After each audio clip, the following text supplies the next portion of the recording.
Bismillahirrahmanirrahim. Assalamu alaikum, hürmetli görürmenler. Vaka ve Mülayiz programımızın 67. saniye görüşünlerini karşı alımız. Ben Abdullah Yalqın. Kadirli görürmenlerimiz, mala məlum boğandaki biz bu programımızda her daim gün tertipki en yağı meselelerini analiz kılan, mülayiz kılan şekilde huzuruna sunup kilovatımız. Programımızın daimlik aziz mihmini hem mala tunuşuk boğan, yıllardan buyan özden kıymetlik məlumatlar arkalı halkımızda nayeti güzel bilim verip kilovatkan mütehassisimiz Ankara Hacettepe Üniversitesi Tarih Fakültesi okutukçusu şunakla stratejiya mütehassisi Doktor Erkin Ekrem teklif kıldık. Kıymetli vaktin çıkarıp kadem teşrif kılığanlık için köp rahmet etimiz aldı bilen. Ben rahmet etime. Rahmet. Kadirli görürmelerimiz programımız YouTube ve Facebook kanallarımız arkalı Naq Meydan'dan tarih kılıvatıdı. Ekranalda çıkıp duruyatkan numarımız şundakla ictimai fikir vasıtırıdaki alaqı vasıtırımız arkalık. Programımızga alaqadar har qandaq fikir teklif bolsa berişinglarni, suallarыңlar bolsa soruşinglarni ümit qilamiz. Şundaqla köpligen qiyinlaşırımızdan paydalanish üçün hem bahirlab qo'yishni ham unutmaysizlar.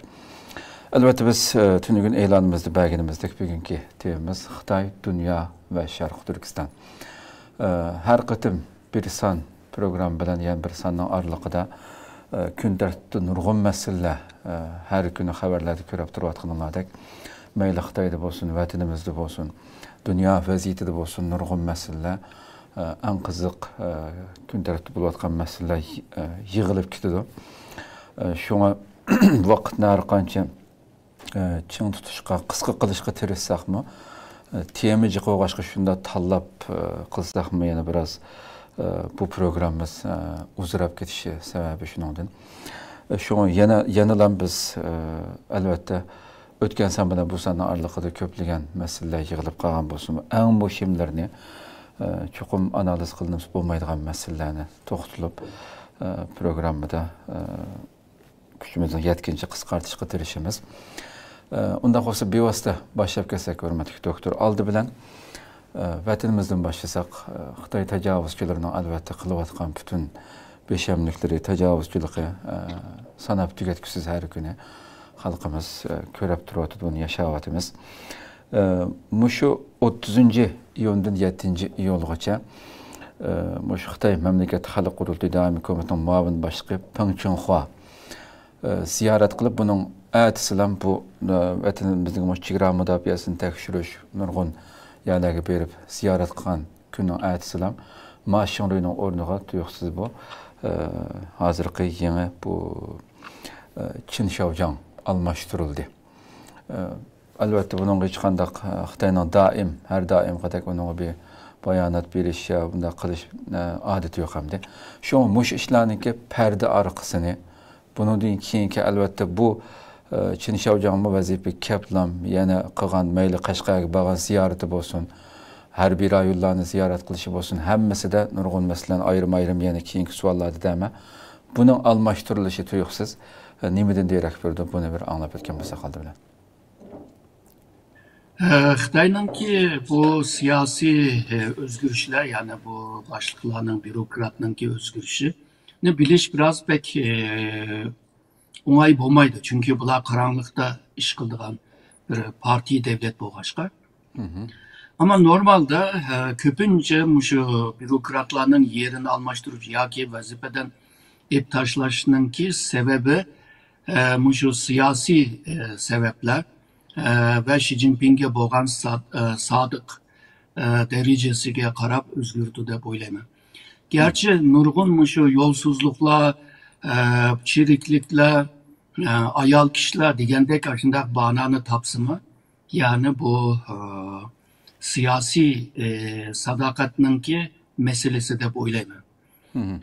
Bu Ma Xinruining ki ayrılışı muşu sebepten mu dep guman kılma ama belki Ma Xinruiga başka bir vazife tapşırgan buluşum mümkün. Bulup mu Ma Xitoyning ki muşu 4.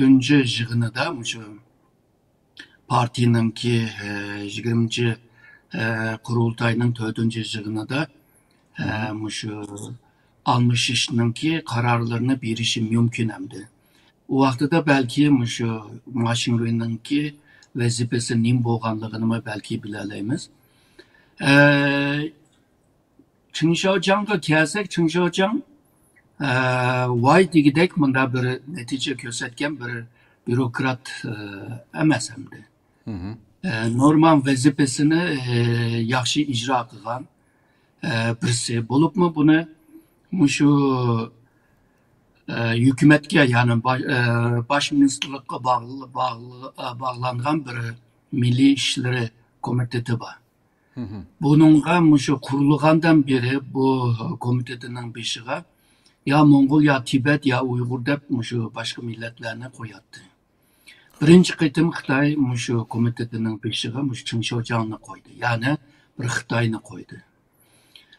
Demek ki Xitay'ınki bulup Xi Jinping'inki şu milli siyasetinde Xitay'la başkurdu hem de milliyle özünü başkuramaydı diyen bir signalnama bergen oldu bu Çin Şocan bile.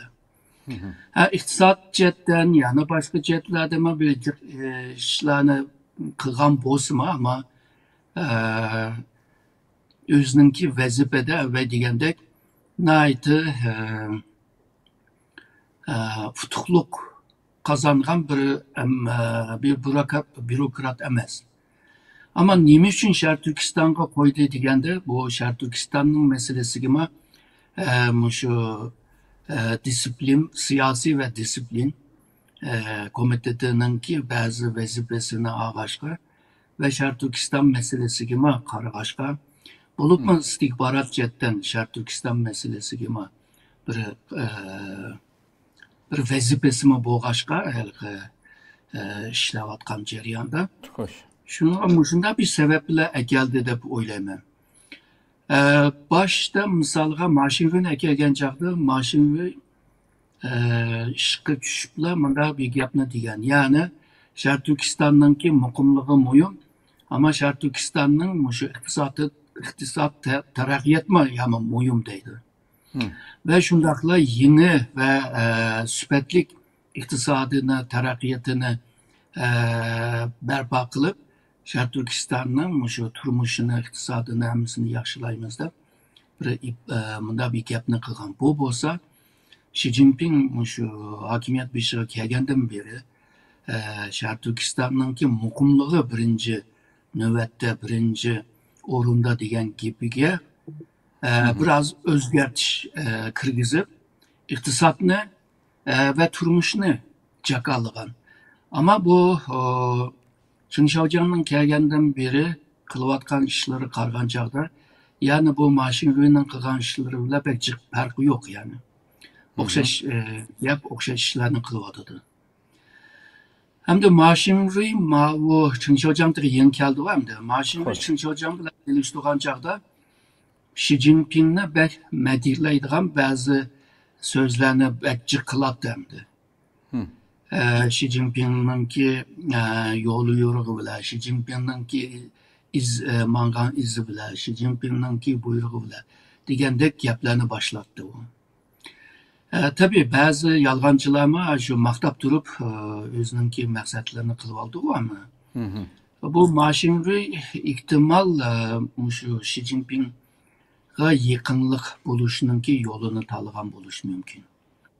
Şu Wang Lequan'dan itibaren Xitay əməldarlar Şer Türkistan'a təyin qılğan Xitay əməldarlar asanla şu siyasi şu Xitay'nınki mərkəzi siyasi büroğa əzalıqqa kirələydiğən bir yol içilgan üçün. Hoş. Bununla şu Zhang Zhongshan mı şunda, Chen Quanguo mu şunda Xitay əməldarlar min turistimi şu siyasi büronunki işçiye kiriş ya əza buluş pek kıyınca. Yani hayatınınki en yüksek paralaydıgan yer eşemdi. Siyasi büroda bir daimi bir büro komiteti var ama üyege hazır 7 kişi. Üyege kiriş tekimi testi ama hiç bulmasa şu siyasi büroga əza buluşumu Xitay şu bürokratınınki öseleydiğen en yukarı bir yer. Şununla Şer Türkistan'a tayin kılganlar köpünce zaman şu siyasi büroğuma əzalıqı alıdıcı. Bu maşinveyma aşındak ilindemdi. İlingan takdirde bu maşinruyga bir caza biremdi. Misalga bu nime Nurbekir'e aşına bir caza beğendiğini. Başka vazife badep etketti. O maşu kata Xitay'nın ki aksı kırıp kalganlığını davadı da mıydı? Yani hazırca bilaleydiğen ahval muşinçilik hamdi. Bu maşinri kelgen ceriyanda Xitay merkez hükümeti Şark Türkistan'daki bu Urumçi hükümetiga çık hukuk belgende göründü. Kanda degende bular taşkı diplomasi işlerge arlaşkan. Otur Asya devletleri bile.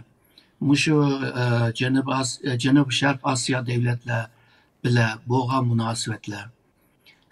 Urumçi hükümeti aktif işler işligen.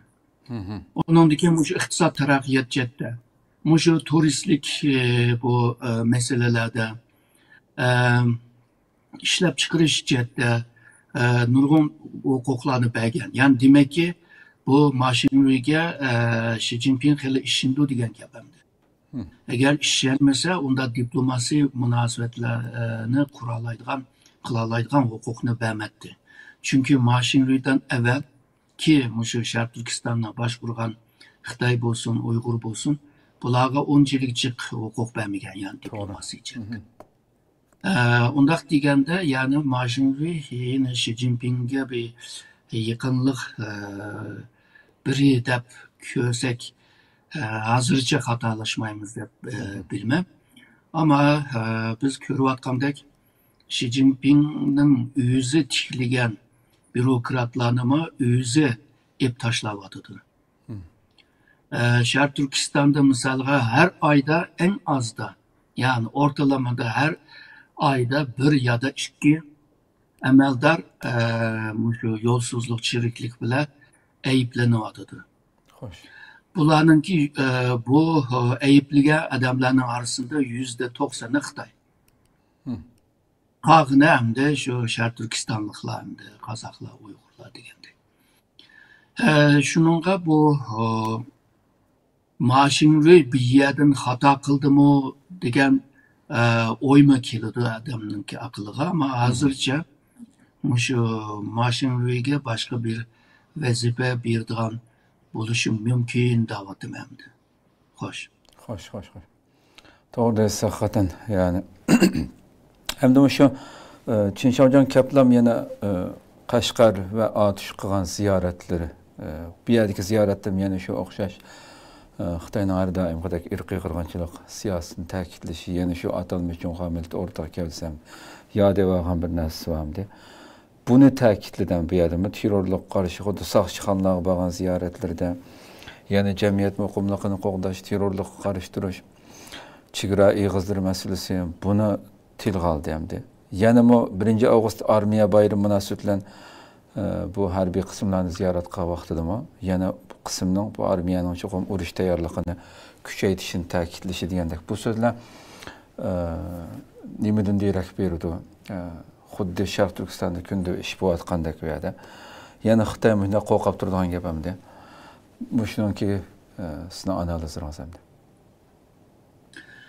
Çinşalcan'ınki kalısında belki 2014'teki Xi Jinping'in Şark Türkistan'ı ziyaret kılgan kılıklarını doğravatgandek turdu hem de. Bu vaxtda mı Xi Jinping ma sakçıdarlarını, binplanlarını, açıkra rayonları, yakın yerlerge birip teröristlerini öldürmüz, açık köygen yer öldürmüz, beşini göterci öldürmüz degandek aşna bir gaplarını kılgan. Ama mangdıgan günde Ürümçi vokzalda bir bomba patlap onunla bir cevap bu kalgandek o kaldı hem de. Şununla hem de bu Çinşalcan'ma bir yere kelgenden ki bu rayondan ki yani Şark Türkistan'dan ki başlığa men degenine köz düşkü için tövenge birip köz dikiliş kerek hem de. İkincisi hem de şu yın geldi özünün adamlarını da jığıp bulamadı. Bunda bir peytte tövenlerge birip ahvallarını igenlep u yerlerde nim bulup olmaganlığını körep bir planını kılmak cemdi. Çünkü bu Xitaychada mı bir maqal temsil var, yeni kelgen başlıklar 3 ot yakıdı deb. Yani 3 xil xalqning ko'ziga ko'ringan ishni qiladi degan gap hamda. Xo'sh. Shunga hamda material yig'ish, ma'lumot yig'ish uchun beryotidi. O'zining otoritarini, o'zininki inovatini tiklash uchunmi tövanga tushib ko'rinib va mayli qurolli saqchilar bo'lsin, mayli saqchilar bo'lsin, mayli pintonlar bo'lsin. Yani bu yanınki xo'jayini hozir man deganni bildirish mubobiliyada. Xo'sh. Hamda ba'zi ma'lumotlarni o'rganish bor. Ama abay degandek mushu Chunquango'ningki siyosatidan biraz yumshoq, ama mushu Ma Xingui'ninki siyosati bilan o'xshash bir siyosatni ilib borgandek turdi. Yani Sharq Turkistonninki taraqqiyoti, xalqninki bu turmushini yaxshi qilish, bu yerdagi xalq hamda Uyg'urmi, Qozoqmi, Xitoymi uni texa yaxshi bilmaymiz. Va Sharq Turkistonning muqimligi degandek bularni chaqalayotdi. Yani Xi Jinpingning buyurgandek strategiya ahamiyati bo'lgan bu rayonning Xitoy bilan bir bütünleşiş, misalga ideya jihatdan, bu kimlik jihatdan, misal Junghua Minzu deydilar. Xo'sh, xo'sh. Ondan keyin tushuncha jihatdan, odat jihatdan, ma'rif jihatdan, har jihatdan fikr bilan bir bütünleşish degan bu siyosatni davom qilgandek turdi. Yani ilm shu hozir necha yil bo'lib ketdi. Shu 2016'dan hesap qilgan chaqda 9 yıl, 10 yıl okulay dedi. Şu vaqtlardan itibaren bu yeslide balalarını yetiştirishga tirishdi. Ve hemisi Xitoycha ma'rif bo'lg'achqa, hozir bular shu boshlang'ich maktab va o'rta maktabning 1-2 sinfda o'qiyotgan bolalar hemisi Xitoycha qo'lni sorsang o'zini Uyg'ur deyishdan çekindi belki, tatındı, ama Junghua milleti deydi. Qaysi milletten degan. Bular dini bu ma'riflarni ko'migan, ta'lim tarbiyani ko'migan. Cho'ngdagi cho'ng annelar bilan dialog quramaydi hamda. U Xitoycha gap qildi, hala cho'nglar belki Xitoycha yaxshi bilmaydi. Hozirdan boshlablar shu Sharq Turkistonning shu 10 yaşdan tövenki ballarını şu Xitaylaştırışınki neticesini hazır Xitay görüyordu. Hem de Çingzhaojiang neymiş kıldı degende bunu hem de o'ttur ve toluq o'ttur maktabgacha bu ballarını mushu halga ekilish. Hem de toluq o'ttur maktabni pütəgənki üniversite kırdı, üniversitede hem de hammamiz bilimiz o tamamen Xitaycha nima ma'rif hem de. Bunda olgan çağda bularning ki balları hem de Uyg'urcha gapirish emas, Uyg'urcha tafakkurmi qilolmaydi. Undaqda shu Junghua millati, Junghua ulusi deganni barpo qilgan bo'ladi Xitoylar. Yani bu mamlakatning ichidagilarmi bundan ansirayotdi. Ular biraz belki mubalag'a gap qilgan bo'lishi mumkin. 10 yıldan keyin hem de shu Uyg'ur kimlikni qo'g'daydigan odamlar qolmagandek, shu Junghua millati, Junghua ulusi deganni qo'g'daydigan bo'lib ketadi va ümidsizliklar paydo bo'lib o'tibdi. Shunga Chingzhaojiangning bundan keyin ham istihborot ma'lumoti bor, hem de bu aslanliq millatlarni qanday boshqarish jihatda bu ma'lumoti va tajribasi bor. Shunga tayinib turib hamda abaqi degan shu Ma Xinguining ma'vu nima Chunquango'ning boshlab bergan, Ma Xinguining davom qilib bergan ishlarning oxirisini shu Chingzhaojiang bilan chiqaradigan o'xshaydi deb o'ylayman. Ya hakikaten doktor, yani bu sözlerinizden ben hem de hazır aslında programın ahırda sormakçı olan suallarım var bir kança. Yani bir gün Xitay'nınki hem de sansanaqsız her gün haberlerimizin beratimiz. Yani şunçu vala irqi qırğançılıq, bastırış. Ama lekin Xitay bütün küçü bilen nurgun yalğan sahnelerini allı burun yasap, ömek şekilde vatanını ziyaret kıldırıp bizning xalqning şundaq rahat yaşayotganligini teşvik qilib, ta'tir teşviqatni bo'lishni qilyotgandim. Mushuni bilan birga xalqimizning ko'rayotgan kuni amaliyotda dunyoda yer yuzida topib qilinmaydigan bir misli tepilmaydigan bir kuni ko'ryapmiz endi. Men shu chet elninki, hatto shu islom dunyosidagi tunilgan shu axborotlarni bizning xalqimizning hamda shu tatiyotgan kunni qarab bu dünyanın hem yerde bunda bir hem cihetten, meyli til cihetten, farzandlarimizning ancha chiqayotgan sinni ko'ryapmiz hamda. %80% Xitoycha, %10-20 sunuq Uyg'urcha aralash gaplar, insonning ichini yetishtirdi hamda. Siz abay so'zlab o'tdingiz. Hamda bu nurg'un analizlarga nimalar qarasam hamda buncha vala yani hem til jihat faqat zimini ishg'ol qilingan emas, yani Uyg'ur xalqininki bilgan shu Arap dünyasındaki bazı analizçilerin gapini ko'rdimcha hamda. Yani hem til jihatdan, madaniyat jihatdan zimini tatib olingan mushuncha vala ish bo'lib ketgan bir xalq agar mushu Xitoy mushu sur'atda mangsa yana 10-15 yil qolmay, yani Sharq Turkistonni deydigan bir yer qolmasligi mumkin degan so'zlarni ko'rdim. Hozir dal shuni gap qilib qoldingiz hamda. Ve ahvolimiz bu bo'lsa hamda, bu darajada echinish chiqmamdi bizningki. Chet eldeki muhaciretki şu analizce devam ettik ki bu hazırgacha bu xalq nimishqa qo'liga masalan buningga rasmiy buni to'xtatishning birdan bir yo'li qurolliq kurash qilish. Yendiki qo'shnisi Afg'oniston shu nimasi sallislar uninglar bunlar Sovetlar ittifoqini uning kendidan Amerika boshliq natchilgan davlatlarni yillarcha urush qilib oxiri chiqarib etdi. U qoral almay turib bu Xitoyninki buncha vala izlashga qarab turib boshqa tashviqot bilan uning bilan buning bilan boshqa faoliyatlar bilan bu millatning qutulishi tas degan so'zlarni bir qancha kun oldin ko'rdim hamda. Siz ham bu ahvollarga, ahvolimizga tashkilotlarimiz dunyodagi hammasi qiylib ketgan ishlar bilan mashg'ul aldirash, o'zining o'rindig'ini, o'ziniki nupuzini kengaytirish bilan aldirash. Vatandagi qilchilik, vatandagi xalqning beshiga kelayotgan narsaga hech qanday bir doğru bulduğun, melhem bulduğun iş yok yani. Bu echinish halimizga nima deysamdi? Nimalarni qilyapmiz, nimalarni qilmayapmiz bilmasdan gapdi. Ankendi so'raydigan hozir so'rayamdi.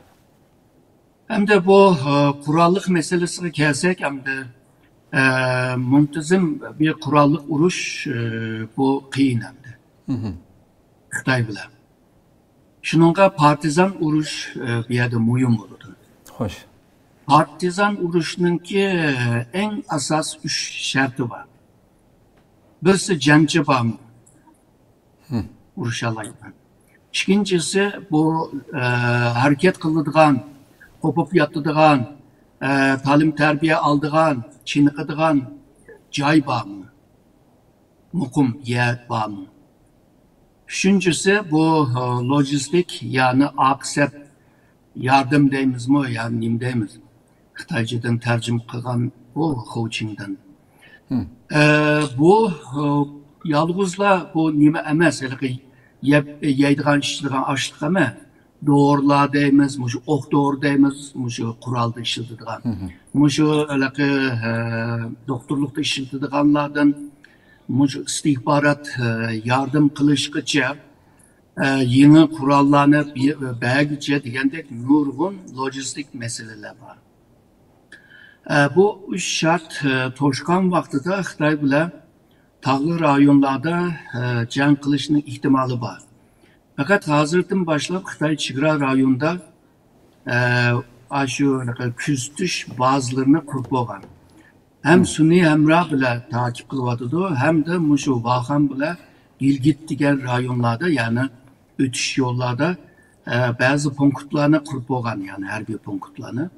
Bir yerde elektronik ve sistemlerini kurup olan, bir yerde her qanday bir hareket olsa bilelaydigan halda.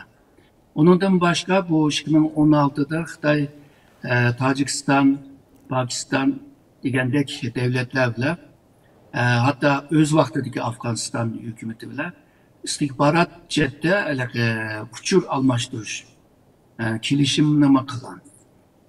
Shuningga bu partizan urush uchun ba'zi sharoit pishib yetgan emas.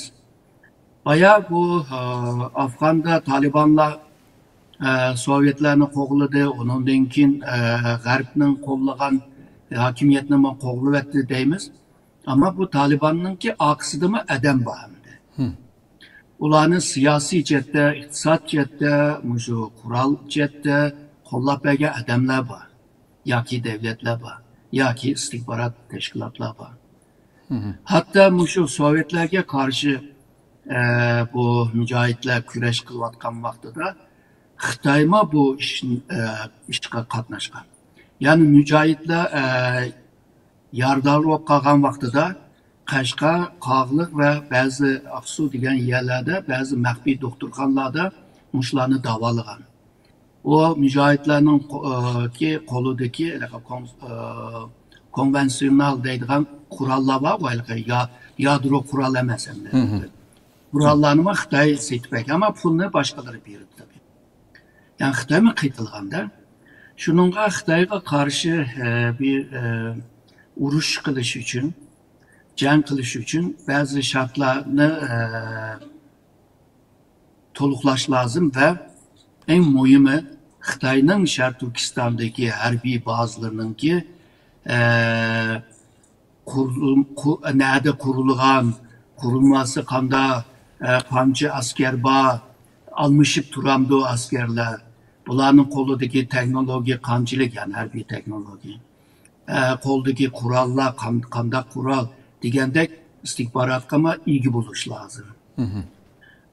Bular emas, yani merkez hukumatninki yani qanday boshqara oladi. Misolga G'arb Shimol komutanligi qaraydi Sharq Turkistonga. U yerninki qurilmasi qanday degandek, yani jiq narsalarga ega bo'lish lozim. Yani ziyoni az tortish uchun. Agarda shunday bir jang veya urush qiladigan bir plan bo'lib qolsa, u vaqtida hozirdan boshlab uning tayyorligini qilish lozim, değil-mi? Xo'sh. Endi jangdan boshqa bu siyosiy bir kurash bo'ladi. Aslında shu 1830'larda o'lib ketgan Prusiyalik, yani German bo'lgan Karl Clausewitz deydigan bir adam var. Bu Germaniyanın Nemis devletinin harbiy akademisininki müdür nimisi, rektörü, başlığı hamdi. O adam şu G'arbda strategiya desa, mush adam aqli keldi. Mush adamning ismini desa, strategiya degan hukm keldi G'arbda. O adamninki bir aniqlash bor. Har qanday qurolliq kuch siyosiy kuchning bir tarkibi bo'lishi lozim. Siyosiy kuchninki bir qo'li bo'lishi lozim. Siyosiy kuch yetmagan vaqtida harbiy kuchni ishlatadi deydi. Ama harbiy kuch her daim ishlatadigan kuch emas. Mo'yin vaqtida ishlatadi. Shuningga bu harbiy taraf bilan siyosiy taraf agarda ikki tarafdan mangan bo'lsa, u vaqtida birlikda bo'lamaydi yani. Endi abaqa sharoitlar to'shmagan vaqtida rahat qila oladigan faoliyat siyosiy faoliyat. Bu nimada Xitoyning ichida, Sharq Turkistonning ichida bu siyosiy faoliyatni qilish pek tez. Öz vaqtida 49'dan keyin İsabek, Mao, Memtimin Buğra qatorliq apandilar chiqib shu chet elda qilmasak bo'lmaydi ekan, ishida qilib bo'lmaydi deb chiqqan hamda.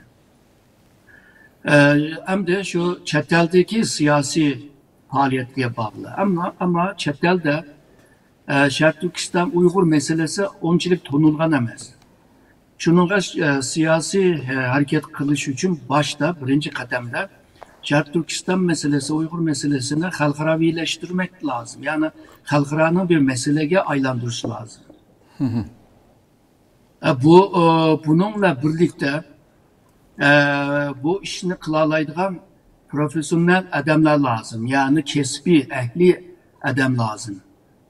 Nima uchun deganda xalqarada ish qilaman desam, seviye yetmese yana ishni qilamay qolsa. Tashkilotlar ashulaki tashkilotchilik holiga kelish, ya'ni tashkilotning beshidagi odam ketib qolsa, yoki muhim odam biri kasal bo'lib qolsa, yoki bir siyosiy o'zgarish bo'lib qolsa, tashkilot o'zi ma'nolaydigan bir sistem bo'lishi lozim. Ya'ni bir tuzum ve sistem bo'lishi lozim. Mushunda halga bir tashkilot. Bu tashkilot chechilangu bir tashkilot emas, xalqaro sahnada bir tashkilot deb ko'rinish lozim. Ama bugünküce karavatımız bunda ahvallar ko'rinmayapti. Yani cho'ng tashkilot var, kichik tashkilot var, fonksiyalik tashkilot var, fonksiyasi bo'lmagan tashkilotlar var. Bunda bir ahvalda siyosiy hareketni qilishmi tez. Bayağı degandek tashkilotlar müesseselashmagachga ve bayağı degan siyasetni qildigan siyosiyonlar yetishmagachga xalqarodagi manfiy yoki musbat har qanday o'zgarishga qarta bir chora tadbir tepishda qiynaladi. Bildigan uslub, yani keyingi 20 yıldan beri ilip bağlan uslub. Yani namaz kılış, jig'in qilish, ondan keyin resim tushish, ondan keyin sosyal medyada tarqitish degandek. Hazır bu Şarkı Türkistan meselesi 2018'den itibaren xalqaro meselesinin ki biriga aylanishga başladı. Birleşken Devletler Teşkilatı'nda bu mesele için iki grupka ayrılıp ketken hatta. Yani Garp grubu ve Xitay merkezli Şark grubu degandek. Muşu Uygur meselesi için. Bunda bir peyde ebeki degen faaliyetçilik hareketler ne azaydı siyasi hareketlerini. Yani ebeki men degandek her kanda şaraytta çare tedbir tapalaydıgan siyaset kallarına iş kılış lazım. Yani yetişke adam deginim şu yani. Her xil kesipte yetiş lazım. Xalqaro siyaset, xalqaro kanun, xalqaro münasebet degandek. Uygur meselesinde misalga bu Uygur şunas yani cemiyet şunas degandek kesiplerge ihtiyaç var. Hem de muşu Uygur halkını xalqaroga tontuş için nurgun yazılışqa to'g'ri kelgan kitaplar var. Misalga Şarkı Türkistan tarihi 60 ton, Uygur tarihi 40 ton ve Uygurlarning medeniyeti bilen, kültür bilen münasebetlik, hatta Uygurlar tarihte yüzüne qaz kanun bilen başkurganlığının, yani enene tarihlenme, enene kanunla tarihi degende örf adetten aşı bizninki ballarını oynayan oyungacha en azda 50-60 xil hatta 100 xil kitap yazılış lazımdı. Bu kitap yazılsa onunki xalqaro seni kim bo'lganligini to'naydi. Bo'lmasa vaziyat o'zgargandan keyinla Xitoy bir rol o'ynagandan keyinla Uyg'urni tashlab Xitoyga ketib qolgan ahvol bo'lib qoldi. Yani Uygurlar tarihte bulupma 11. asırdan 16. asırgacha İpek yolunda dünya medeniyetini yaratkan ve bununla tövbe koşkan bir millet. Meşedinle başlaydıgan bolsa nurgun xalqaradaki insanlarını celip kılalaydı.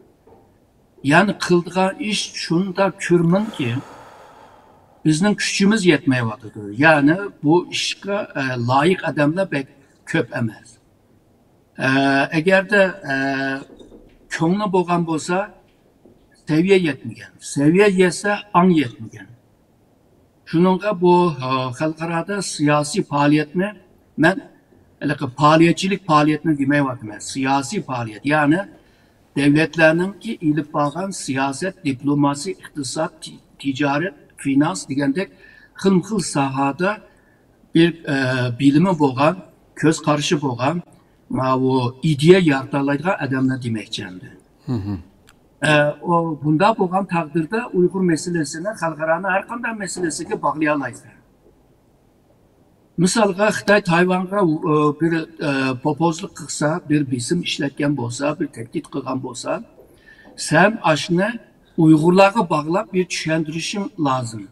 Xalqaro medyada, uçuk medyada tez olsa, sosyal medyada mushunda bir narsalarni qilish lozim. Ya'ni Xitoy aşında öz vaqtida Sharq Turkiston bizningki deb besib olgan, hozir Tayvanni bizning deb mushtaq qilyapti degan gaplarni yasay olsang bo'ladi. Hong Kong'da bir mesele bo'lsa, mayli Amerika'nınki içki bir meselesi bo'lib qolsa, bu G'azedan mushu Vengriyaga, bu nima Norvegiyadan mushu Turkiyagacha bo'lgan bütün voqealarga Uyg'ur meselesini bog'lig'ili bo'ldi. Sen bağlagan takdirde onundaki xalqaranın kun tartibde turalaysa. Misalga vaziyat o'zgardi şu nimadan kinchi bu Ukrayna urushidan keyin. Aqsa egishib bu G'azaga hujum qilish. G'aza meselesi bilan. Onundaki Keşmir meselesi patlayman deb to'xtab qoldi. Nurg'un mushundaq patlashning oldida meseleler var. Şununla bizning meselemiz xalqaranın ki siyasi kun tartibde tushib qoldi. Ama nurg'un adamlar yo'q, tushib qolgani yo'q. Biz yani anlatyapmiz Uyg'ur meselesini şu milletvekiliga, bununga deydi. Şunun kun tartibi tushib qolmadi deydi. Mening deyotgan kun tartib boshqa narsa. Xalqaro vaziyat o'zgardi dedim. Deydi bu erkin ma'lum bunda da'votidir ama şu vaziyatni biz yaratamiz, biz deb shuar baqirgan adamlarga ko'p hamda. Shuningga bu haqiqatni biz agarda to'g'ri ko'rmasak, to'g'ri bunda tushunmasak, uningga to'g'ri chora topamaymiz. To'g'ri. Agar xalqaro kun tartibda biz bor, vaziyatni biz yaratamiz desak, bu vaqtda chora tadbir izlashning hojati qolmaydi. O zaman memleketninki ahvali nayta iğir. Yani iğir deginim Mançurlardan şu Xitaygacha, komünist Xitaygacha bizni başkurganlar, bizning siyasi hakkımızını depsendi qilgan, huquqimizni, hakkımızını. İqtisad jihatda bizni sömürgen. Ama hozirgi Komünist Partiya bu ikkisidan boshqa bizningki medeniyetimiz, kültürümüz, dini itikadımız, hemen nimemizge aralışıvadı. Yani bunda degen çağda bizninki tomuğa kırvadıdı, bizninki ilikkeçe erişivadıdı. Yani seni tüpten seni özgertmekçi.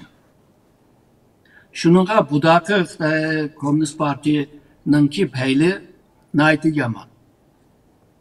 Bununla karşı chet eldeki bu siyasi faaliyetler nayda akıllık bile, ustalık bile işlerini ilip bağımıza bu nesler yuqab ketkendan keyin qutqizman deb qopsanman hiçbir ehmiyeti yok. Bununla qildigan nurg'un ishlar bor, hamda bek deb kelsam uzib ketadi, bek chiq deb kelsam Uyg'urlarning ko'nglini buzmay, undan keyin xafa bo'lgan odamlar ko'paydi. Müşahede to'xtab qolay. Hakikaten acayip işin doktor yani bu. Ya şu sözler hem de xalqaro vaziyatning yillardan buyon so'zlayapsiz. Bugünkidek shunday pishib etilgan nurg'un fursatlar bor amaliyotda. Ammo lekin mavjud mayli siz cho'ng tashkilotlarning yig'inlarida bo'lsin, shu istiqloldagi programmamiz bo'lsin, qanchadan qatim nihoyatda muhim masalalarni o'tirib qo'yyapsiz. Teşkilat, dünyanın hem yerdeki nurg'un teşkilatlarının mas'ullari işinin beshidagilar balkim yani kömesliği mümkün de şu sözlerini içip bir kahvesini demlep oturup nima deydi ma bizning mutaxassisimiz bu millatning ichidan chiqqan. Men siyosetni xalqimni qutqizish uchun bir ish qilish uchun men tafsili bir zihnimni qo'yib bir anglab bir qilay demasligim mumkin ko'pincha joyimda. Bu mesela ya anlasam ma'qullikdan kirib bu quloqdan chiqib ketamdi. Aminat chunki sohada reallikda o'pma o'xshash qiyliplashib ketgan faaliyet, bu hiç qanday vatandagi millatga zarrachilik foydasi yo'q narsalar davom qilib manaveradigan gap. Yillardan buyon so'zlayapsiz. Siz masalan shu nurg'un tashkilotlarning mas'ullarini tanıysiz, masalan sizdan maslahat elishim mumkin. Yani bu mandaq ma'mayli masalan bu boshqacha yo'l tutayli desangiz, uning bir ovoz qo'shadigan shunda bir ishlarni qiladigan inson, chunki bu yo'lni biz aşmasak boshqasi kelib quloqimizdan tortib akab bu yo'lni aşmaydi ekan natijada. Bu kadar ig'ir vaziyatda turib hamda nima ish qilganda bir insonlar chiqmaydi. Hech bo'lmasa bir yuzda bir 2% bo'lsin, menda mangdigan bu millatni yetaklaydigan, ma chet elda qilib qolganlar bo'lsin. Agar menda mangsak 70 yildan buyon menda har xil faoliyatlar bilan o'tkazdik qo'yamiz hayotimizni. Boshqa davlat bir muxotab oldigan bir davlatlar masalan tashkilotlarni kimni muxotab olay deb qarasimi, bizning chechilan quloqimizdan besh qiyib ketishi mumkin hamdi. Bu holatimizni chet eldagilar, shu sizlardek mutaxassislar, ziyolilar, shu diniy odamlar chiqib o'tirg'a chiqib bu millatni bir afkanmasa, shunday chechilan quloq bilan nimani qanday bir natijaga erishmoqchi biz? Yana 10 yildan keyin vatanda kirsak o'zimizning millatidan bo'lgan Xitoylar oldimizga chiqishi mumkin yani. Kirdik degan taqdirda. Şu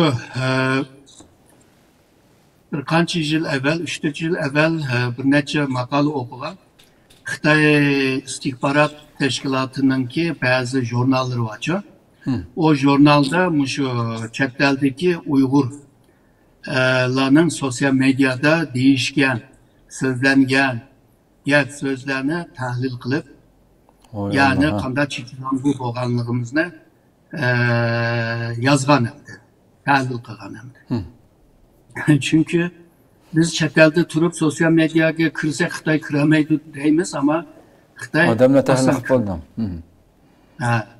Ve devatkanın hemmini şu burungu bulut hesaplaşış diyen yöntem üslupla kıldı. Hazır bu nimdeyimiz sunni akıl bile aslan kılalaydı.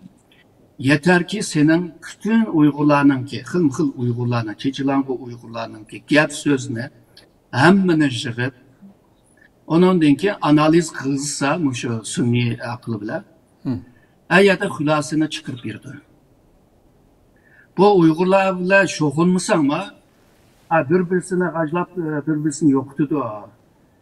Şu biz Xitay'a içinde bir makal temsil var o Putin'i işletken Xitay'a. Yani işki yolvas ursa o töpege çıkıp, yani dönge çıkıp kütüptü deydi. Neticede bir yolvas ölüdü verdi, bir yolvas yara aldı. İkilisini tutamaysa yani.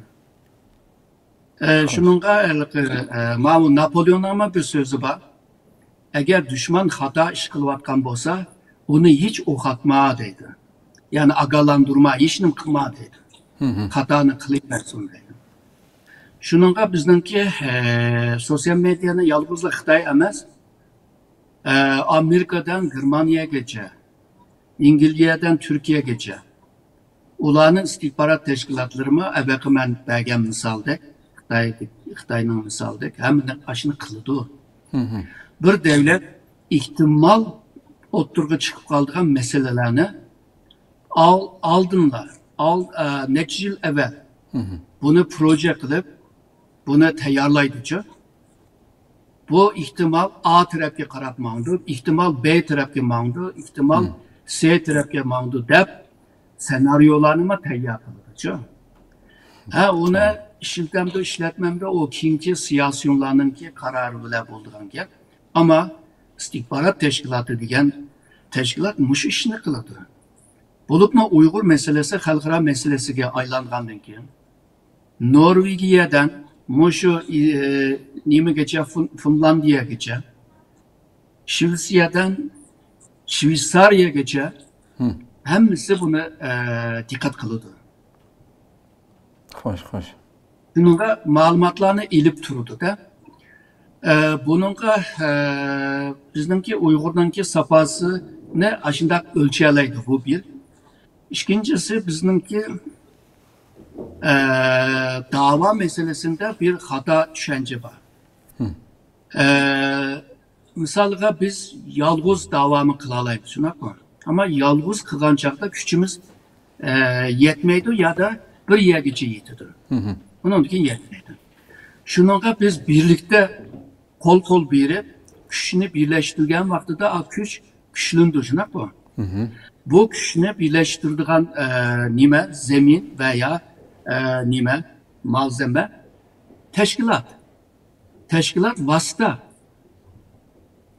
Teşkilat bile biz güçümüzü birleştirip onundan keyin dava kılımız. Hazır qanday buluvadıdır dese, teşkilat nişan bop kılıp vasıta emas.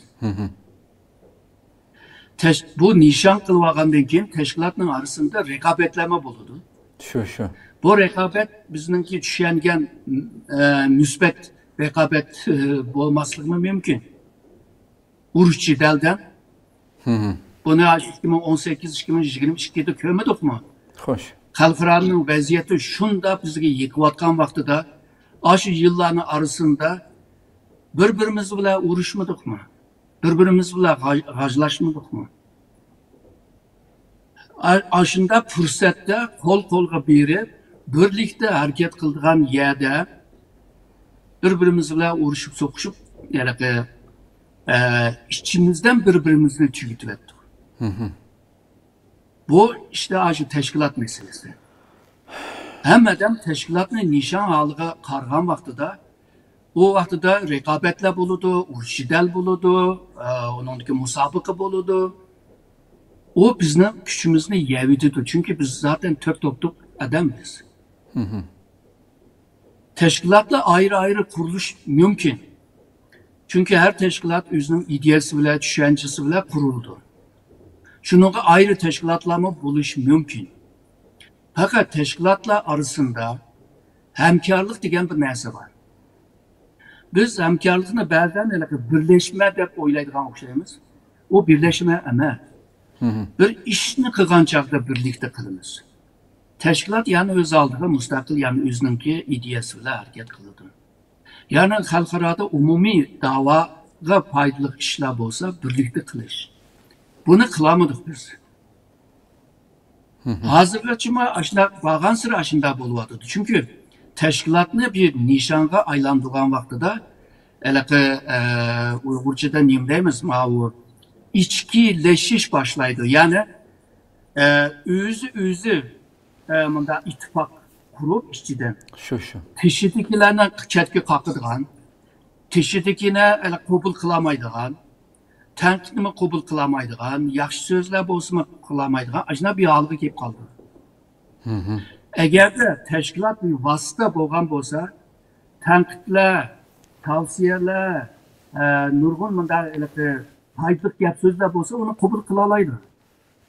Hoş. Ama teşkilat nişan bolup kalgan çağda bularning hiçbirisini kabul kılamaydı. Misalga deyli, Şarq Türkistan bir müstakil bir devlet, azatlık bir devlet. Halkımız refah, rahat yaşaydıgan bir yerde. Kürmün teşkilatlarını kurup, aşında uruş soksa o buludu, yarışıdı. Yani Amerika'da mı şunda, Türkiye'de mi şunda bu. Ama bizge yaraşmaydı. Nereden karısan yaraşmaydı. Bunların hemisi günahtır yani.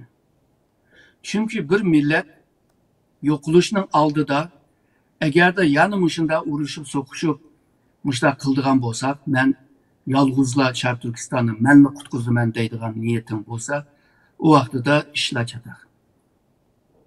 Kutkuzamı kaçka nurgun günahlar buludu. Yani Müslüman toprağını kaybettiş, çoğun günah, ayadaki Müslüman da povduyamı kaçka, yani bir günah.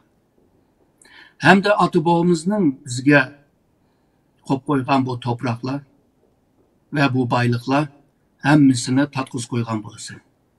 Hem de o atıboğumuzga, ecdatımızga günah işleyen bulunuz değil mi? Şununla bir doğru oylaş meselesi var. Ama doğru oylayalış için seviye, bilim, o bu da yetmeydi ki kadar. An lazım ki. Hoş. Yani. Şunca yıl oldu. aldı keyne bu iş bile 40 yıl oldu iş okunmalı. Biz memlekette de başlayan.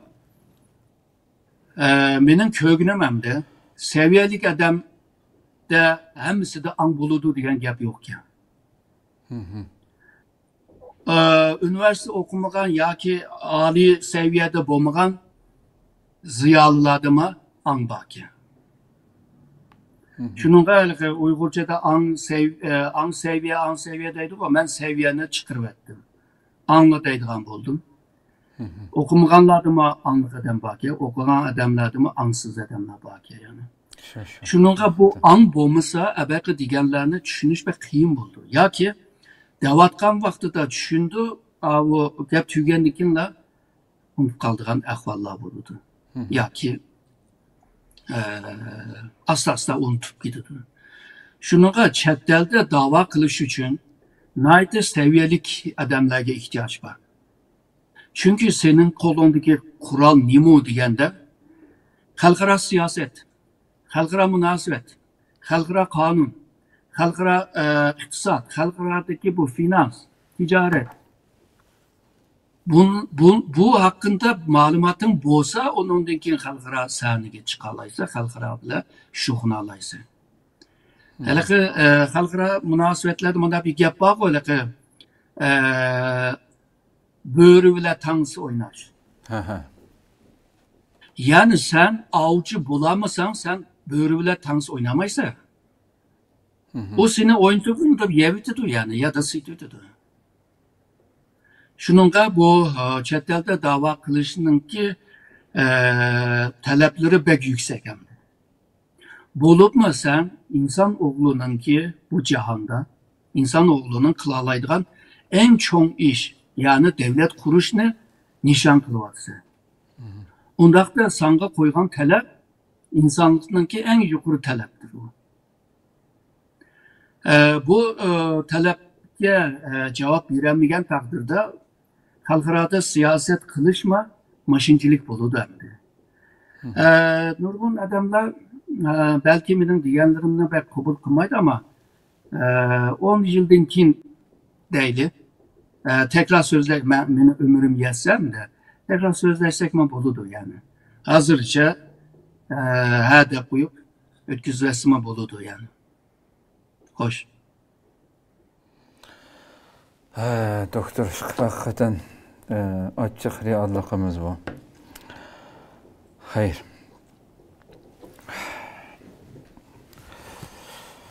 Rabbim inşallah bu anını ata kusun ememizge bulup mu iş üstüdekiler yani.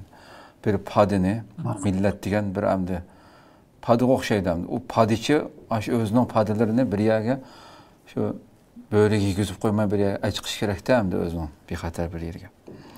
Ama afsus ki yani bu men padiçi dep milletin aldığı çıkıvağalarının köpünçüsünün halini körüp duruvatımız. Hoş amdi yani şu Xitay'nın ki Xitay Avrupa münasebetleri kelsek bu Xitay Avrupa otursidiki nurgun jedel maceramı devam kılıvatıdı. Bu qatam Avrupa mümkün ki Xitayga berip mi tüzük bir neticeye erişemegenligini görüvatımız hamda. Bundan keyinki münasebet ne boldu sizce? Bunu bir kısa bir söylep ötüp kessek. Yani bekme naçar bolmaydı, bekme yaxşı bolmaydı. O gap böyle mücmel bir gap olup kaldı. Bunu açay. Bu Xitay ile Avrupa'nın arasında nime muyum? Ticari ve iktisat münasebeti muyum? Her iki taraf için muyum? Hoş. Çünkü bu Xitay hazır dünyanın ki ikinci iktisat gücü hem de. Avrupa Avrupa'nın birliğini de hesaplayacak çağda Xitay'dan biraz çıkarak. Yani Xitay hazırki şu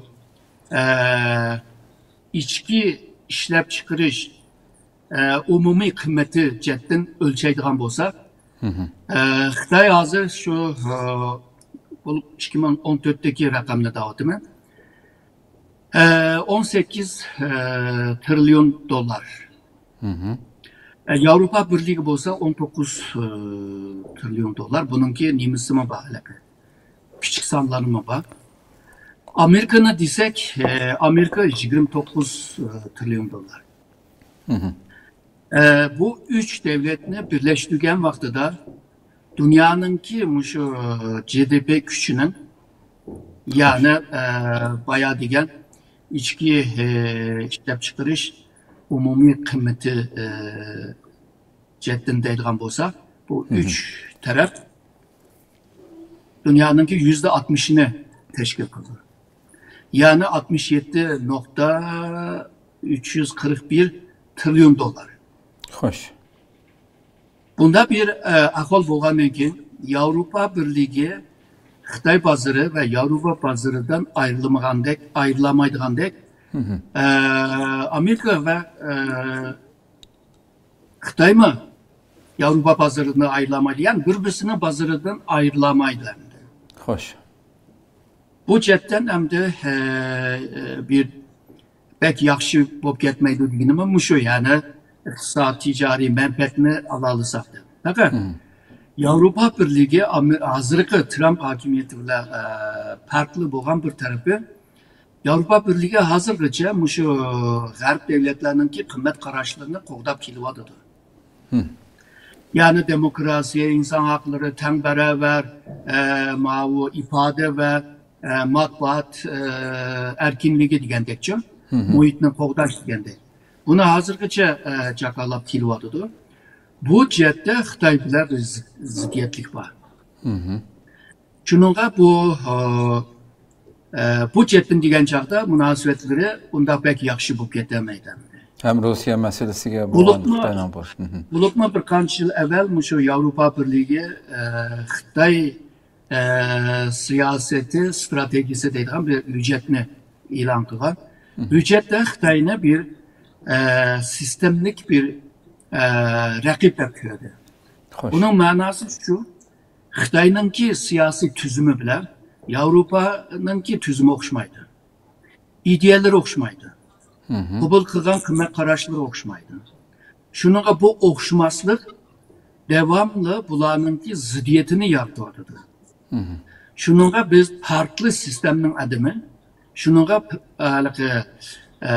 jidallanma chiqib turdi deydigan.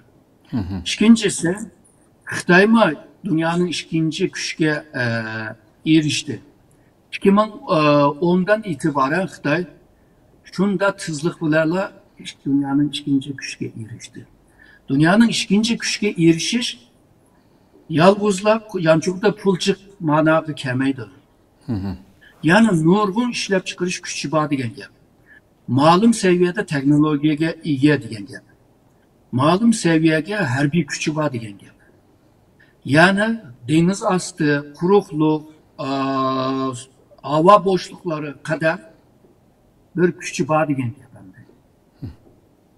Şununla bu Avrupa Birliği bu Xitoy bilan ticari iqtisod menfaati, ortak menfaati bo'lsa, ABM degandek sistemik deydi, sistemlik bir rekabetlik var.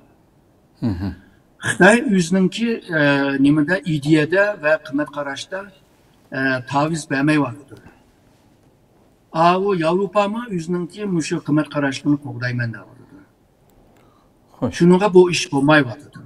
Faqat Xitoy chetdan deydigan bo'lsak, Avrupa Xitoy uchunmi nihoyatda muhim.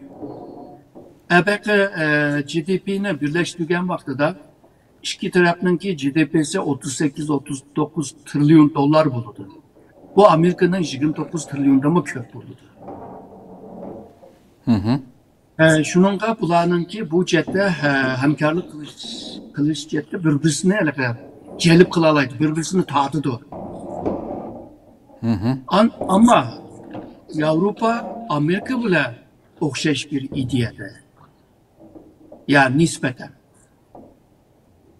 Ve uzun yıldan beri şu birlikte boğaçka transatlantik cemiyeti de koyayım. Birlikte bu kartta sınıp ketken narsalar var. Bundan hemen çıkışma kıyım. Şununla Avrupa ve Xitoy münasebeti yakınlaşsa Amerika bir yerde rahatsız bulur. Hem de Amerika'nın tiximi açığını keltirmeyde Xitay bilen boğan münasebetini malum seviyede ve malum çigrada tutup turdu hem de onu. Xoş, xoş. Avrupa Birliği. Xitay chettin deysek, epey deymen de gaplar içilip ketdi. Xitay chettin deysek, Xitay şu moyun bir projesi var. Hemimiz bilimiz Yeni İpek Yolu projesi. Bu projenin ki iki yolu, deniz yolu ile kurukluk yol var. Kuruk yol hem de bilimiz Şarkı Türkistan'dan çıkmasa başka yerden çıkılıp olmaydı. Çünkü Şarkı Türkistan Xitay için chet elge chiqadigan darvoz, chet elge o'taydigan ko'rik. Ko'rik yiqilsa, darvoz yopilsa, Xitoy chiqolmaydi. Bu quruqlikda nega bormoqchi oxirgi nuqta, ya'ni nishon yoki bozor Yevropa. Xoş. Xitoy Yevropa birligi bilan bir integrasyon, ya'ni Uygurca birleşme desek biraz pek aşırı etken bulunuz. Bir bilen kiriş bitiş. Çünkü bunda boğan takdirde Xitay şu dünyanın ki iktisat gücünün %40'ını tutalaydı iken de 3 devlet %60'ını tutudu dedim bu. Ve ticari gücünün %60'ını Xitay tutalaydı. Dünyanın iktisadi gücü ve ticari gücünün %40 ve 60'ını tutalıgan bir devlet cihanını soraydı. Şununla bu Yeni İpek Yolu projesi Xitay'nın ki kelgüsünde Cihangir devlet buluşuğa bulup mu 2035'te Amerika ile tam buluş 2049'da Cihangir devlet buluş üçün en mühim bir esaslık bir proje. Xoş. Bu projeye Avrupa Birliği'ne katılmışsa kıyın. Deniz yoluna değil, deniz yolunu birip toktaydıgan yerine yani Avrupa. Yani kuruklukta, poyuzda, kar yolda, internetteyimiz, yani şu nefritte bir gaz deyimiz, denizdeki bağlar, arıtlan yolu deyimiz, hemmesi şu Avrupa'ya. Xoş. Avrupa'nı yeniğe alalısa Amerika'ya takabül turalaydı. Amerika'ya takabül turalısa onundaki Cihangir devlet bulalaydı.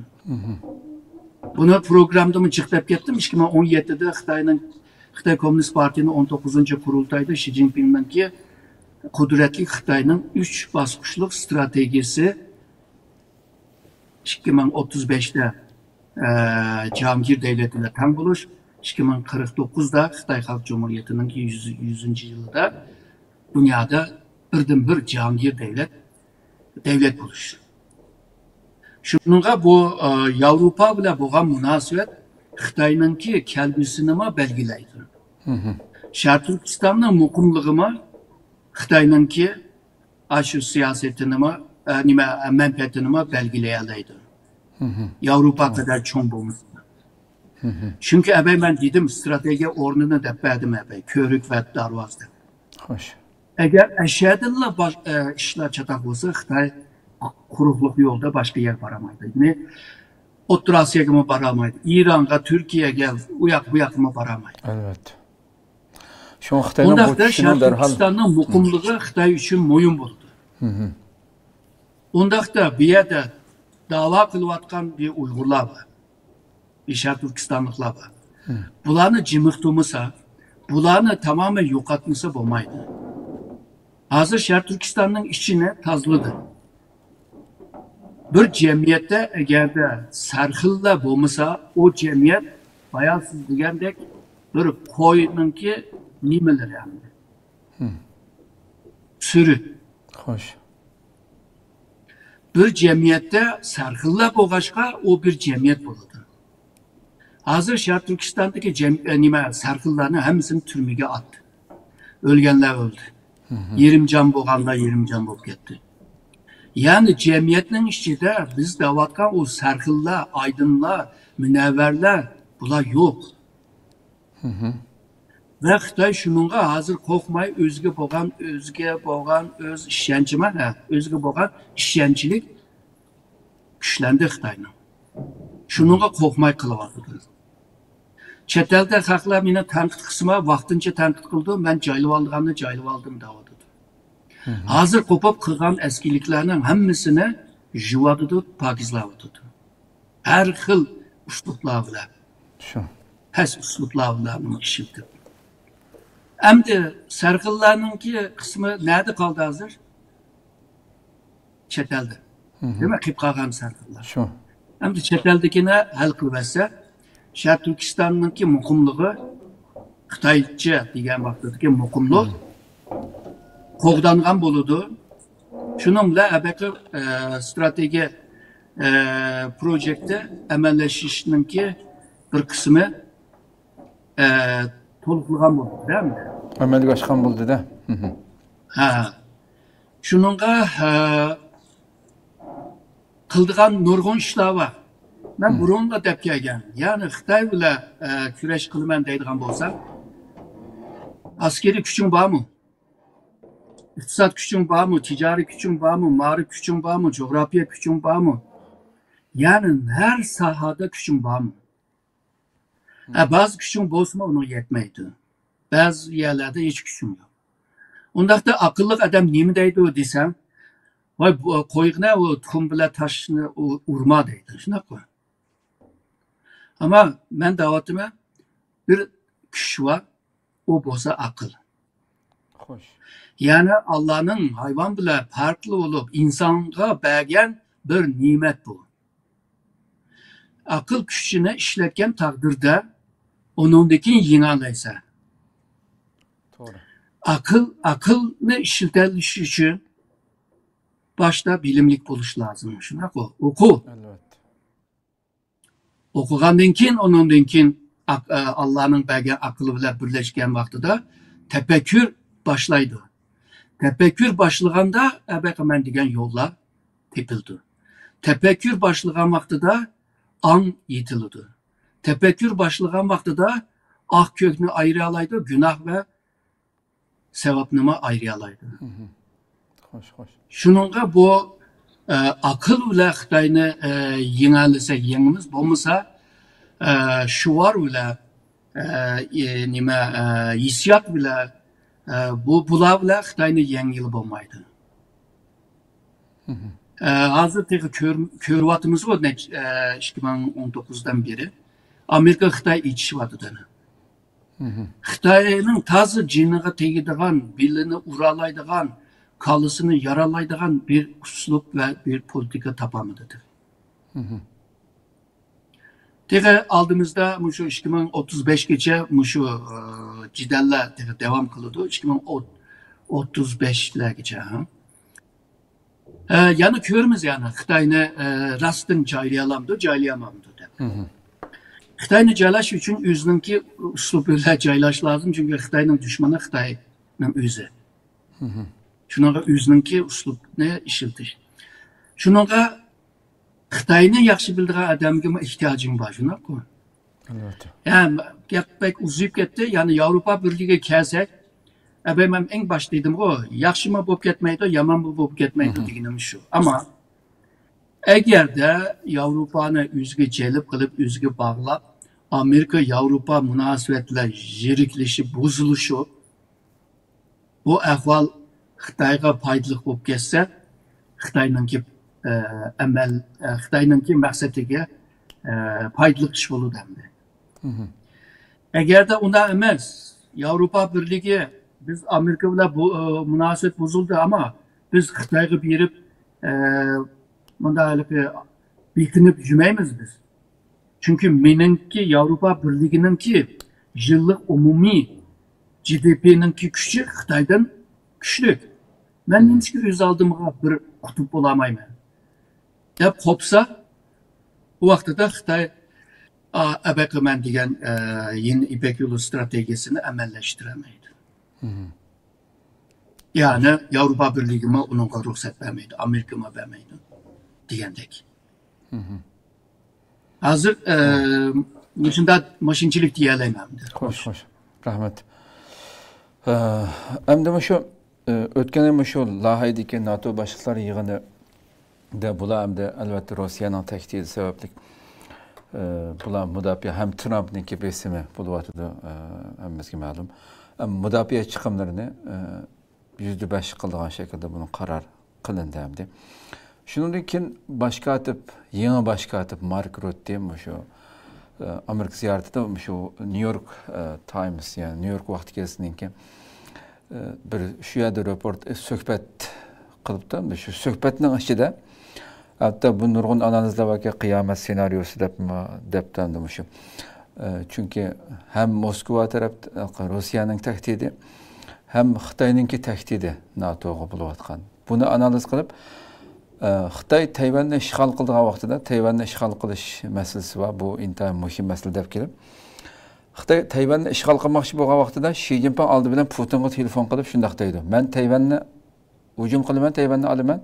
Sen Avrupa tupraqlarına hücum kıl. Ularni meşgul kılganki men bilen tutuşmason bu ikimiz birli vaqtda mena qilaylik dep. Hamda Moşunu bir korkunçluk bir senaryo buldu. Bu da %5'ki çıkarışının sebeplerinden bir yer devat edildi. Hem de bu çokum müdafiə çıkımlarımızı aşırışımız gerekti. Ve bütün Hindi Tinç Okyan'a merkezleşişimiz gerek koşullarımız o bu nesne. Bununki Rutte'nin bu sözlerine Medvedev mezhirlik halette cevap verip bu Bekirek Çikivağa okşaydı bu NATO'nun yeni başkatibi. Gollandiyada bazı zərərli çekimliklər qanunluq olğan dikin. Oxşaş Xitay bilan oxşaş vaqtda hücum qıldığanlığımızı dair xiyal görüyotupdu. Amma bir məsələdə haqlıq dep Rusça öyrəniş kerak. Sibiriyadakı bir lagerdə özün tepişi mümkün degəndək məsxərlik cavab veribdi hamda. Bunu analiz qilgan vaqtingizda bu shu Rutte'nin gaplarini nimalandingiz? Bu bir senaryo. Senaryo diyen çokum emelleşidir diyen gap emas hamda. Hoş. Şununla bu xil ihtimal buludur. Qanday şartlarda buludur degende Amerika acizliganda. Mesela Amerika'nınki içki meseleler pek alıp ketdi deyli. Amerika'nın içki meseleler bolmaydı, digil bolmaydı. Çünkü Amerika'nın bilimi içki uruşla bolğan bir yerdir. Doğru. Ya ki siyasi cihetten, iqtisat cihetten, ya ki Amerika'nınki taşkı siyasetinin bir izolasyon siyaseti deydiğen, yani özüne yalğızlaştırış siyaseti. Aslında biz düşüngen emas, mandak manada. Yani xalqaranın işleriyle ben arlaşmayım. Neyim de arlaşmayım? Ben Amerikan'la güçlendirsem, Amerika'nın işini kısam, Amerikan'la güçlendirsem diyen bir siyaset. İkinci xil siyaset olsa bu internasyonel siyasetin bu olsa xalqaranın işlerine arlaşkan taqdirda Amerika güçleneleydi. Aslında İkinci Dünya Uruşu'ndan evvel geçer Amerika şu izolasyon siyasetine ilip bağlan ve Amerika şu Birinci Dünya Uruşu'ya iktisat gücü İngilizce'ye erişip dünyanın en güçlü iktisat cihetten en güçlü devletke kep olgan yani. Yani demek Amerika özü bile bozma güçlü devlet bolalaydı ki deganima ispat kılgan buldu. Ama İkinci Dünya Uruşu'dan keyin dünya bilan aralashib bugünküçe cihanını sorap geldi. Bunu mu ispat kılgan mı bade hem de her şey siyasetini. Hoş.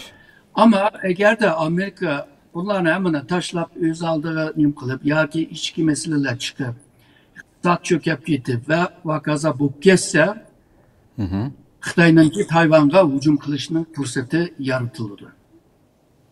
Xitay kaçan Tayvan'a hücum kıldı diyen sualga nurgun cevaplar var. Aslında Xitay her sekundda tayyar. Ama şu fırsat yok. Şu Amerika tosak kılvatıdı. Şununla Amerika taraftan bir çatlak bir acizlik olmasa Xitay bu nima hücum kılıdı Tayvan'a. Tayvan'a eğer ki kolu düşerse Xitay'ın deniz sahası kengiydi. Ve bugün Tayvan boğazı deyimiz, Tayvan'ın etrafı deyimiz, hemsi Xitay'a kirgen olup Tayvan aralığını esas kıttırıp 200 mil kenglikdeki suğuma ega bo'ladi. O vaqtida Osiyo Tinch okeanining nurg'un hech bo'lmasa 1/3 ya da 5/2ni yo'q 5/3ni qo'lga tushira oladi. Amerika bu yerdan chekilishga to'g'ri keldi. Bu Osiyo Tinch okeanidan, mana g'arb tarafdan. Japon, Janubiy Koreya bu Xitoyninki ko'langisida qoladi. Avstraliya va Yeni Zelanda chetda qolib qoldi. Beqingan chetda qolib qoldi. Xo'sh. Shuningga Xitoyninki bu rayonda nefit, tabiiy gaz, baliq, metal hamma nimani ishlab chiqaradigan bir kuchga ega bo'lgandek bu mahsulotlarni qo'lga tushira oladi. Xitoy hozirdan boshlab 7000 metre cho'nqurlikdagi suvlarning ostida bir ishlarni qila oladigan holiga keldi. Yani dengizni qo'llash uchun tayyor. Shuningga Tayvanni qo'lga tushirgan taqdirda abaqa degan keng suv dengiz suyida bularni hal qila olgandek Janubiy Sharq Osiyo davlatlar hamsi Xitoyninki ko'langisida yoki ta'sirida bisimida qoldi. Ve hozir talashlar chiqilayotgan Janubiy Sharq dengizi var, Xitoy dengizi deyotgan. O deniz meselesi özlüğünde hal olup ketiş mümkün.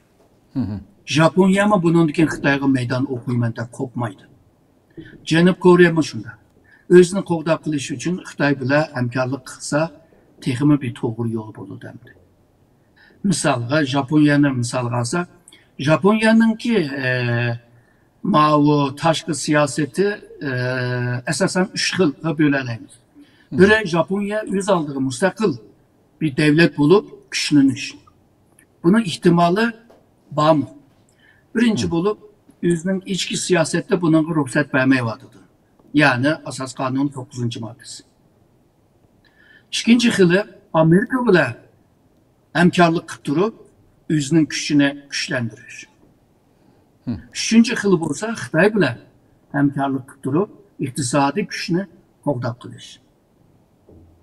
Yani bu üçünün birine talaş doğru keldi. Eğer de Tayvan qo'ldan kesse, Japonya'nın işi çatak. Şununla bu ötken yıllarda tüyep ketken baş ministri Shinzo Abe'nin bir sözü var. Tayvan'da iş olsa Japonya'da mı iş var degan gap. Bu arada Japoncadan tercüme kılan bir gap ko. Yani Tayvan'ınki xavfsizligi Japonya'ni alakadar kılıdı degan gap. Xo'sh. O abaman degan xavflardan. Shuningga bunda bir paytda Tayvanga hujum qilgan chaqda Putinmi Yevropaninki tattirib qo'ygan yerlar bor-ku. Tattirib qo'ygan demaydi, ya'ni o'z vaqtida tatib olgan yermi? Keyin Sovetlar cho'kilib ketgandan keyin yemirilgandan keyin mustaqil bo'lib ketdi bu. Shu rayonlarga hujum qilsam bo'ldi. Biz her iki tarafdan hareket qilsak, Yevropa mı bizga hujum qilamaydi, Amerika mı qilamaydi. O ikisi qilamaganiga hech kim bizga tankilamaydi degan bir senaryo yani menimki tushuncham. Putin mi bir vaqtida mı ochiq aniq degan. Misalga 99 yılınki ahırda bu Yeltsin'in qo'lida huquqni oldi. Kiler 2000 yılının 3. ayda saylam kıldı. Çünkü saylamdan kim texmi kudretlik buldu o Xo'sh. hakimiyet bir şey kelish uchun.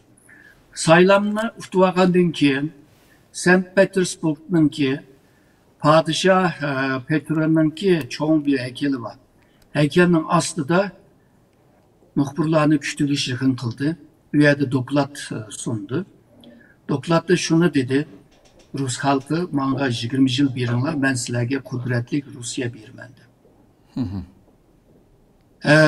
Bu neymi degen gap degende Çarlık Rusya ve Sovyetler vaktideki Rusların ilgi boğan toprağını kaytırıp almamız degen gap. Bunu bir kaç yıldan keyin yani iniq dep berdi. Bizden ayrılgan toprağını birden alımen deydi. Yani demekçi bunu Xi Jinping Tayvan'ı alımen deydi. Japonya'daki Senkaku Diaoyu'da alımen deydi. Putin bolsa Şarkı Avrupa, Kafkasya, Orta Asya'nı alımen deydi. Onda olsa işkimizdeki məqsəd oxşaşkən. Oxşaş vaxtda iki tərəfli hücum qısaq, tutuluşunki nisbi yüksek oldu hem de. Yukarı oldu. Bu İkinci Dünya Uğraşı'ndan keyin Amerika'nınki Pentagon'da bir harbi mütəhəssис var, strateji mütəhəssис. Robert Marshall degan bir general. Bu general 95 yaşta tügep gitti. Yani şu 7-8 yıl evvel. O adam Pentagon'da kıldığım mühim projektinin biri şu. Amerika oxşaş vakitte iki meydanda, iki uruş meydanda can kılalamdı. Ahir kelgen çağda Afganistan ve Irak uruşunda bu bek kıyım oldu ki degan xülası çıktı. Şununla Putin bolsun, Xi Jinping bolsun, Amerika'ya karşı iki cepheni açsak, can kısak, Amerika bizim kılamaydı.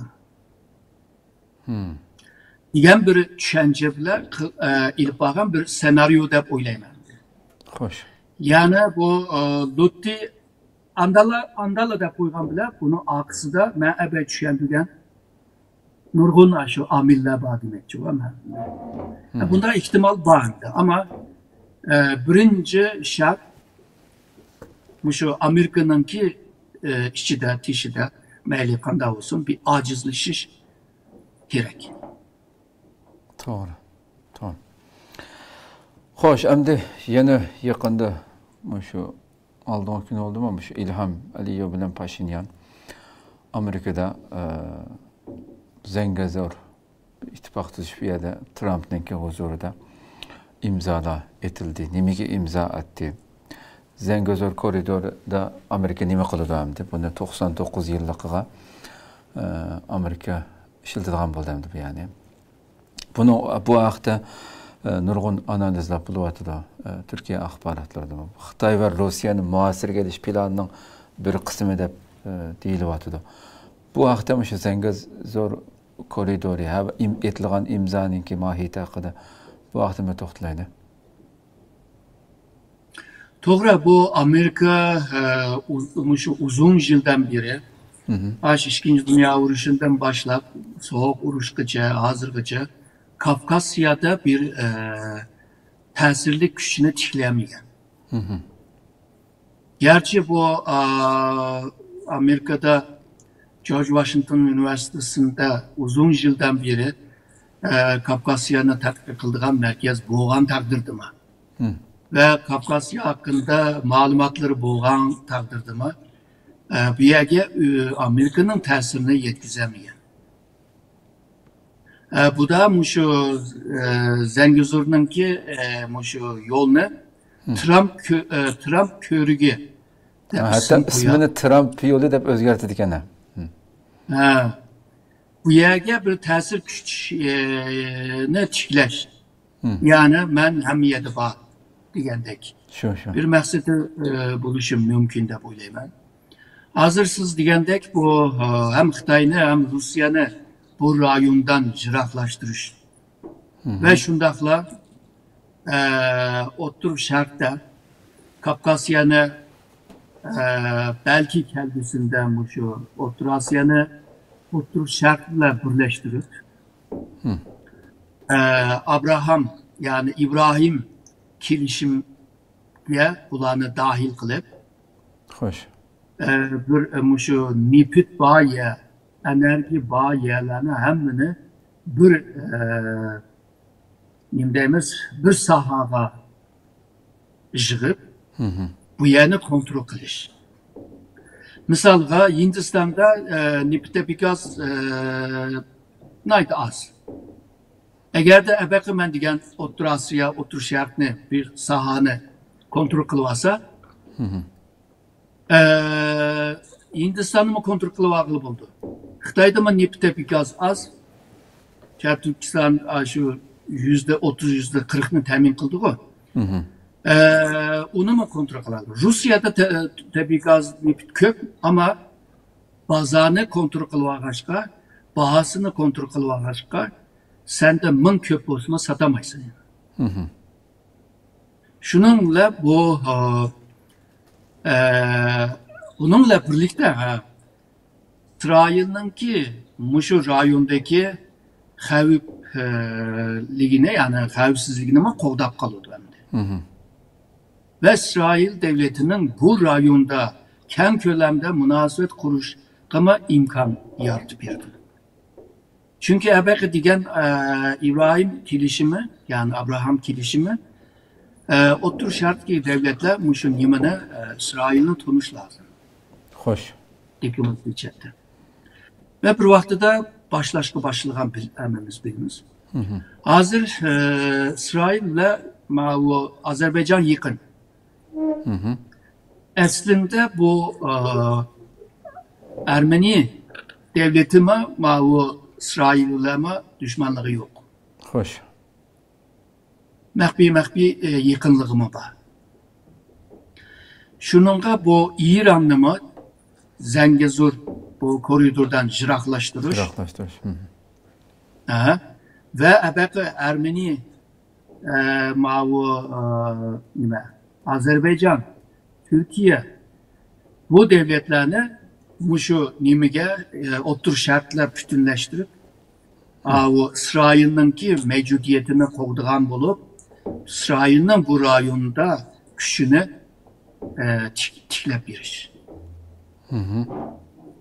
Kelgüsünde belki tekime jiraklaşıp Otur Asya'ya yiyilişini mümkün. Şununla Rusya ile Xitay'ma aldırıp git vardı şu Otur Asya'da faaliyetlerini şu kademlerini pek tızlaştırmadı da hazır. Müfekici Kemsun Amerika'da yapıyor. Hoş. Ama muşundak mu yani Trump ve Trump'ın adamları muşunda oylavatımda onu ben kapalı kılamayım. Menimki şu buluvatkan vaka ve değilvatkan sözlege karab muşuna bir çöncünü sizlerle ortaklaşıyordum değil mi? Hoş. Hoş. Hem de şu Trump yine muşu hem dadır hukuk kelgendim diye ben anda kılmam Rusya bilen Ukrayna'nın uğraşını tüketmen o bir de hazır sözüldü. Hem de Cuma günü aldığımız Cuma günü Alaska'da görüştük halka bütün akbaratlarda güçlük tilgalını atıdan diye.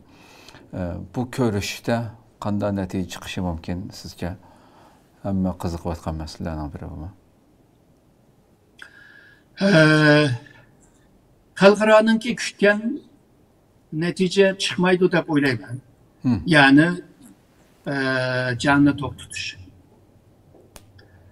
Çünkü Putin'inki istegenleri başka. Misalga Ukrayna devleti Avrupa Birliği'ye kırsı olmaydı. Ukrayna devleti şu NATO'ya kırıklı olmaydı. Ukrayna devletinin asas kanunda Rusya bile yakın münasebet kuruş ne yazış lazım. Digendeki şartlar bu. Ama Ukrayna onu demeye vardı. Ukrayna hiç olmazsa Avrupa Birliği kırıklıydı. NATO'ya kırılmıştı. Ve bisvagan yerlerine kaytırpasındaydı. Hoş. Avrupa Birliği'me şu Ukrayna'nı Rusya'ya yem kılvetıdı deyip ensiravatıdı. Şununla Ukrayna'nı kollavatıdı. Bunda bir peyde Amerika'nın prezidenti bu Trump Avrupa Birliği'nin namında ya ki Ukrayna'nın namında bayağı Putin'inki istegenlerini makul deyişi biraz kıyın görünüyordu. Çünkü Trump hiç olmasa yani Avrupa Birliği'ne ve Ukrayna'nı qayıl qilish lazım. Xo'sh. Misalga deyli, hozir shu Ukraynaningki sharq tarafda Rossiyani qo'lda besib oldi. Shu rayonni berib o'tib, jangni to'xtatsak qanday degan vaqtida Yevropa Birligi yoki Ukraina ma'qul deyish lozim endi. Agarda o'z bilibla qilyotsa, hozir Yevropa shu Ukrainani qo'llayapti. Pul jetdan, qurol jetdan. Bo'libmi Germaniya, Angliya deganda shu Yevropaning eng kuchli davlat. Fransiya ham ashuni qilyapti. Urush aeroplanining yordamini qilyapti. Polsha mı şunda, yani bir qancha kuchli devletler, yani iqtisodiy kuchli devletler yardım qiladi. Yani Amerika bu Putinga so'z bergan taqdirdimi ala unmasa jang yana devam qiladi yani.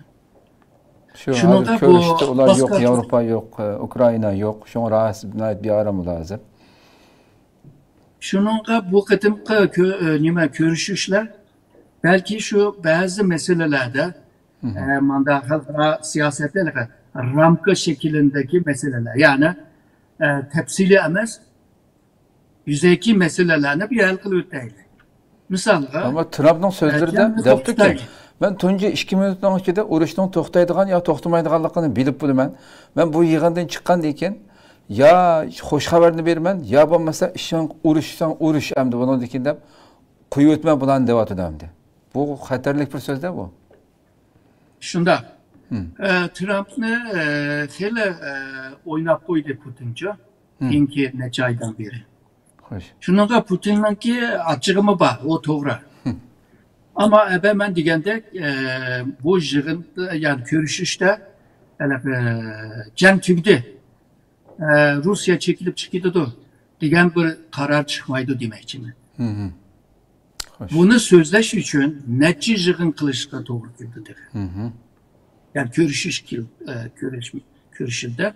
O vakti de belki Putin, Trump emas da ulanı kolasıdır gedemler kılış mümkün ama en mühimi hem de hazırca canlı to'xtatib turayli deysimi Trump için çoğun bir g'alabamdi. Galbiyetim. Şu. Onundan keyin bir meselelerini sözleşemiz. Degandek qilib tugatsimi yani çoğun bir gaplarmidi. Misalga o'z vaqtida shu Koreya urushida, ikki Koreya arasında urushdimi? Ahiri hiçbirisi birbirini yengamagan ekan, taraflar birbirini yengamagan ekan. Bo'ldi hamda shu nimani chegarani sizibla o'q etishni to'xtatayli dedi ve o deyish bilan bugungacha yolg'izla o'q etishni to'xtatdi. Tinchlik kelishim qilmag'achqa o'z vaqtida Şimal Koreya yani Amerika'nın tarafında tuğan 16 devlet Şimal Koreya bilan düşmanlık halde hazırdır. Jang halinde, düşmanlık halde demek jang halinde. Türkiye 2002'de o demek. 2002'de Şimal Kore'nin tonudu ve o düşmanlıktan çıkıyatamdı. Ama kalan devletler de çıktığını yok. Şunun okşaş, bazen ok etişini to'xtatish bile belki uzun yıl bir soğuk tinchlikni qo'llayoladi demekçi. Yani bu görüşüşte belki şunday bir bazı meselelerin ramkalık meselelerini sözleşip konkretni keyin sözleşeyli deydigan bir görüşüş bo'lishi mümkün deb o'ylayman. Xo'sh. Ko'p rahmat doktor. Yana hakikaten yana shunda qisqa qilman debmi yana başqa savollarim eshib qoldi hamda qancha qilsammi. Yana uzun tutib olmayman deb mishada axirlashtirsak bo'ladimi-ki? Jihnasini atlab ketsam yana taxa savollarim birmuncha turdi. Oldimizdagi suhbatga olib qo'yaylik deb qolganda. Rahmat, qimmatlik, nihoyatda go'zal ma'lumot. Men rahmat aytaman. Rahmat, Alloh razı olsun. Qadrli ko'ruvchilarimiz, shunday qilib bugungi sonimizni mishada oxirlashtiraylik. Haqiqatan vaqt birdamda suvdek o'tib ketyapti. Mas'ullar shunday jiq inshaalloh millatimiz uchun, dunyo uchun xayrlik ishlar bo'lsa, shu umid bilan tushkunlashmayman ekan. Boshda programmaning başida nurg'un açık realligimizni anglab o'tdik. işning beshidagilar, tashkilotdagilar kallasini silkib o'tishi kerak bo'lgan masala ajoyib jiq. Düşmanımız keç gündüz bu kadar vahşilik qılayotgan paytlarda yana öz işimiz bilan avar bo'lib yurishlar insonni echindirdi. Allah hayırlı bir işlarni muyassar qilsin deb tilaydi. Allah ömür bası aldığımız sanda görüşküçe aman bo'lg'aysizlar. Assalomu alaykum va rahmatullohi taala va barakatuh.